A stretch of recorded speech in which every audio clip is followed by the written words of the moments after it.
मोदी चाचा आज 3 दिन हो गए अपने को तरबूज का ढेर लगा के बैठे हुए, पर अभी तक कोई ढंग का ग्राहक नहीं आया जो सारे तरबूज खरीद ले। बताओ इस तरह कब तक यहाँ पे बैठे रहेंगे? हमें तो समझ में नहीं आ रहा है कि ग्राहक क्यों नहीं आ रहे हैं तरबूज का, जो कि गर्मी भी इतनी ज्यादा हो रही है। राहुल तुम परेशान मत हो, ग्राहक तो कोई ना कोई आएगा ढंग का। अभी तक जो ग्राहक आए वो औने पौने दाम देने वाले आए। सोच रहे कोई ढंग का व्यापारी आ जाता तो सारे तरबूज एक साथ खरीद लेता, हम भी फ्री हो जाते, घर चले चलते अपने। मोदी चाचा चाहे तुम इकट्ठा बेचो तरबूज को, चाहे फुटकर में बेचो, इससे मुझे कोई मतलब नहीं है। पर जितने दिन मैं तुम्हारे साथ यहाँ बैठा हूँ उतने दिन की मैं दिहाड़ी ले लूंगा, ये समझ लेना। नहीं तो बाद में बोलो कि तरबूज बिके नहीं तो मैं दिहाड़ी कहाँ से लूँ? भाई दिहाड़ी तो मुझे चाहिए, चाहे किसी भी कीमत में देनी पड़े तुमको। केजरीवाल तुमको भी बड़ी जल्दी हो रही है। अरे भाई दिहाड़ी दूंगा, जितने दिन बैठे हो उतने दिन दिहाड़ी दूंगा। जब मैं तय करके लेके आया हूँ तो तुम परेशान क्यों हो रहे हो?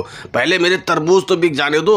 ये शुभ मनाओ कि कोई ढंग का ग्राहक आ जाए जो सारे तरबूज इकट्ठा खरीद ले, मैं तुम्हें दिहाड़ी भी इकट्ठा दे दूंगा। तुम परेशान मत हो। केजरीवाल जी तुमको मोदी जी पे जरा सा भी विश्वास नहीं है? अरे भाई विश्वास करना सीखो, मैं भी तो पार्टनरशिप में काम कर रहा हूँ तरबूज का मोदी जी से, तो मुझे तो विश्वास है। तुम भी विश्वास करना सीखो, तुम्हारी दिहाड़ी मिलेगी।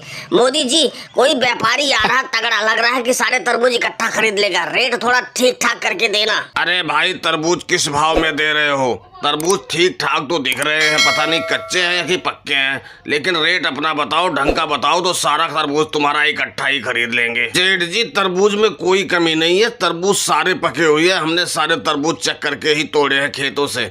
और रही रेट की बात, अगर जो तुम इकट्ठा खरीदना चाह रहे हो तो मैं सही बताऊं आपको 100 रुपए पसेरी दे दूंगा। भाई 100 रुपए पसेरी तो बहुत महंगा बता रहे हो। अभी पीछे दुकान एक लगा रखा है, एक अखिलेश नाम का किसान है, वो तो हमें 90 रुपए पसेरी दे रहा था, लेकिन हमने नहीं लिया। अब तो मुझसे भी ज्यादा बता रहे हो, तो बताओ हम कैसे तुम्हारा तरबूज खरीद ले? सेठ जी जो तुम अखिलेश की बात कर रहे हो कि वो 90 रुपए किलो में तरबूज दे रहा है, तो पहले मैं बताऊं तुमको, अखिलेश के तो आधे तरबूज कच्चे होते हैं और आधे पके होते हैं, तो वो 90 क्या 70 में भी दे देगा अगर जो उससे तुम ले लोगे। लेकिन मेरे तरबूज की गारंटी है, मेरे तरबूज एक भी कच्चे नहीं है, सारे के सारे पके हुए हैं। वो बात तो तुम्हारी ठीक है, लेकिन फिर भी तुम्हारे तरबूज के रेट ज्यादा है, कुछ कम कर लो तो दे दो, सारे तरबूज इकट्ठा ले लूंगा। ऐसा करो 80 रुपए पसेरी दे दो, सारे के सारे तरबूज दे दो हमको, अभी हम लोड करवा लेते हैं। सेठ जी रेट तो तुम बहुत कम लगा रहे हो, 80 रुपए तो बहुत कम है, लेकिन फिर भी मैं एक बार अपने पार्टनर से पूछ लेता हूँ कि इस रेट में बेचना चाहता है कि नहीं बेचना चाहता। अरे राहुल, सेठ जी तो 80 रुपए पसेरी दे रहे हैं, क्या करूँ, बेच दूं? मोदी चाचा अगर जो सारे तरबूज इकट्ठे बिक रहे हैं तो बेच दो, कब तक हम यहाँ बैठे रहेंगे? ठीक है सेठ जी, मेरा पार्टनर भी कह रहा है बेच दो, तो ले जाओ आप 80 रुपए में सारे तरबूज ले जाओ। बुलाओ अपने लेबर को और लोड करे इसको। चलो साहब भैया गाड़ी बुलवाओ और ये सारे तरबूज लोड करो उसमें, हमारा इनका सौदा हो गया। ये लो सेठ जी पैसे पकड़ो, अब ये तरबूज हमारे हुए। सेठ जी गाड़ी तो मैं बुला दूंगा, गाड़ी तो अभी आ जाएगी, गाड़ी की कोई टेंशन नहीं है।